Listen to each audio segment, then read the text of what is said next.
చూస్తోంది, ప్రపంచం యావత్తు చూస్తోంది. ఈ రోజు భారత ఆర్మీ చేపట్టినటువంటి ఆపరేషన్ సింధూర్. వారికి సింధూర్ తోటే ఆపేలా లేరు, మెహందీ హల్దీ కూడా కనిపిస్తోంది కళ్ళ ముందు.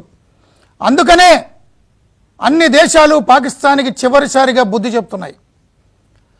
సౌదీ అరేబియా ఈ రాత్రి పాకిస్తాన్లో జరిగిన పరిణామాలు చూసి ఆందోళన వ్యక్తం చేస్తోంది.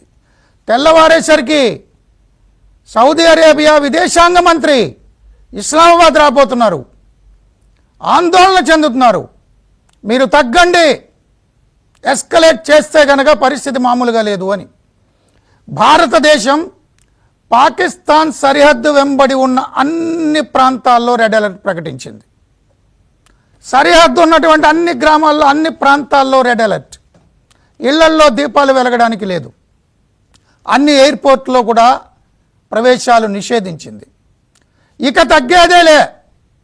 ఇప్పటివరకు డిఫెన్స్ చూశారు, ఇప్పుడు డిఫెన్స్. పాకిస్తాన్ నౌకాపట్టణం కరాచీ కొలాప్స్ అయింది. భారత నావికాదళం బ్రహ్మోస్ లాంటి క్షిపణులు లెక్కపెట్టింది, రుచి చూపించింది. పాకిస్తాన్కి ఆర్థిక ఆయువు పట్టైన కరాచీ 10 బాంబు పేలుళ్ళు. పాకిస్తాన్ రాజధాని ఇస్లామాబాద్ స్వయంగా బాంబు పేలుళ్ళు.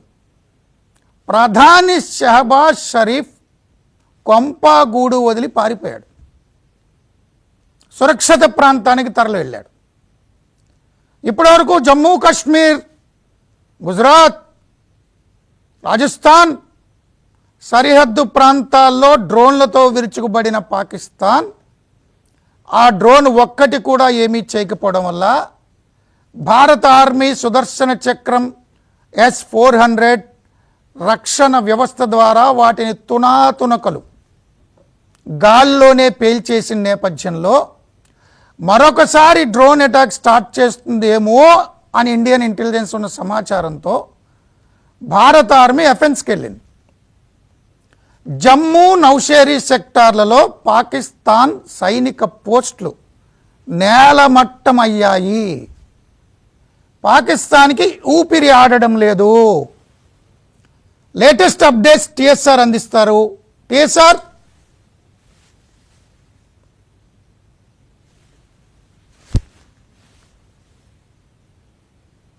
భారత